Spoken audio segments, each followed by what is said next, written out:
뉴스브리핑 제작에 도움 주신 분들입니다. 재외선거 유권자 등록 인터넷에서 하세요. 절세의 지혜를 나눠드립니다. 이상회계법인. 정성을 다해 모십니다. 꽃은 에덴 꽃집.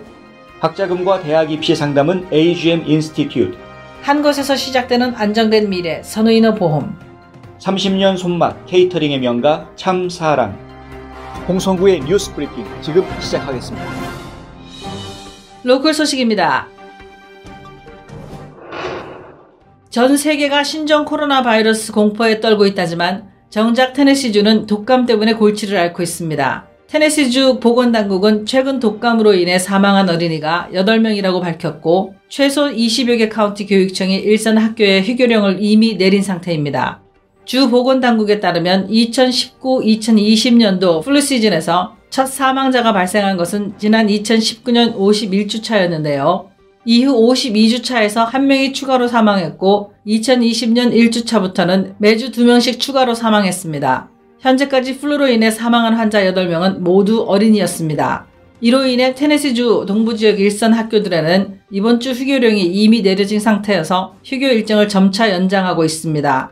일부 교육청은 2월 4일까지 문을 닫는다고 공지했습니다. 미국 내에서도 5명의 우한 폐렴 확진 환자가 발생한 가운데 애틀랜타 지역 역시 이 신종 코로나 바이러스에 대한 공포가 커지고 있습니다. 지역 방송국 CBS 46에 따르면 한인 재학생이 많기로 유명한 노스뷰 고등학교에서는 한 학부모가 중국에 다녀온 뒤 몸이 아프다는 소문이 퍼졌습니다.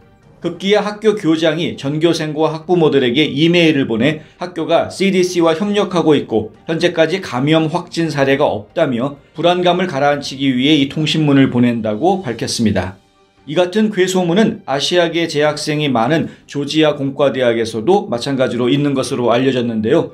비록 조지아주에서 아직 확진 환자가 발견되지 않았다고는 하지만 메트로 애틀랜타 지역의 중국계 커뮤니티 규모가 워낙 크기 때문에 불안감은 쉽게 사그라들지 않고 있습니다. 한편 중국 커뮤니티에서는 자발적으로 오는 2월 6일 인피닛 에너지 센터에서 열릴 예정이었던 대형 축제를 취소한다고 발표했습니다.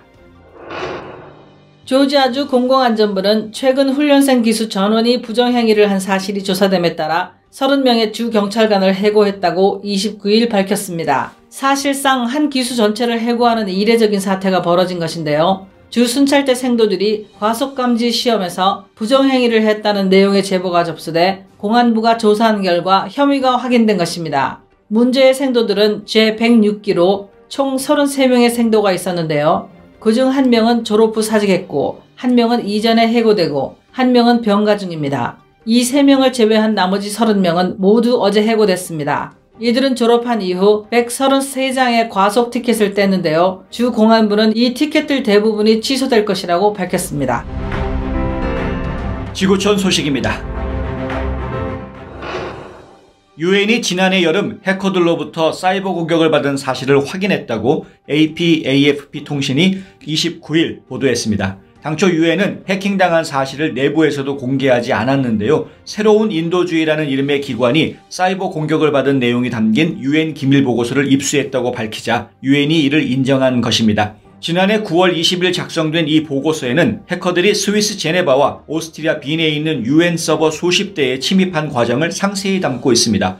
유엔 정보기술국이 작성한 이 내부 기밀 문건에 따르면 서버 42대가 해킹으로 악영향을 받았고 다른 서버 25대도 같은 피해가 의심스러운 상태라고 합니다. 한 유엔 관리는 이번 사이버 공격의 수법이 정교한 것처럼 보인다며 특정 국가가 배후에 있을 수 있다고 말했습니다.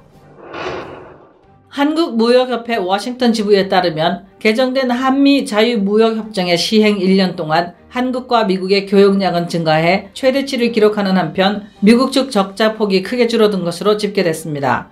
2019년 한 해 동안 양국 교역량은 1,352억 달러로 전년 대비 2.7% 올랐습니다. 미국은 한국에 619억 달러어치를 수출했고 한국은 733억 달러어치를 수출했는데요. 미국의 적자는 114억 달러로 전년 대비 17.4%가 감소했습니다. 이로써 미국은 5년 연속으로 한국에 대한 전반적인 무역 적자 감소를 기록했습니다.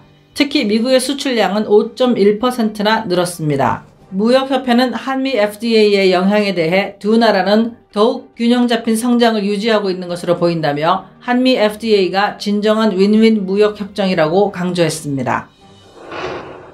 기존 북미 자유무역협정인 나프타를 대체하는 새 북미 무역협정, 미국, 멕시코, 캐나다 협정 USMCA가 체결됐습니다. 어제 서명식이 열렸는데요. 트럼프 대통령은 지금까지 이루어진 가장 크고 공정하며 균형 잡히고 현대적인 무역협정이라고 자화자찬하면서 미국의 일자리와 부 그리고 성장을 유지해 줄 것이라고 강조했습니다.